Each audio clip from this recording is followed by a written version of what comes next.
Hello mga kaday! So, bisag ka po ita, mag-vlog-vlog ko no higapon ta kay ka sayang sa point 01. So, bagay dyan niyan ko gihano. Bisag gamay nga kita. So, patulan nato na kay karad no.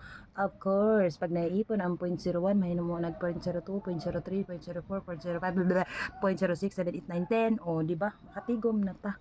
Pag ko gilang jud ta kay at least di ba kita gi-monetize na uban gani diyan naning kamot pa na ma-monetize sila. So pag workout na lang jud ang aton ini ba. So ay pagpaleruya. Laban mga kaday, bisag ang atong mata katurugon na siya, laban gihapon ta. Kay gusto naton na makuha gihapon ang 0.01.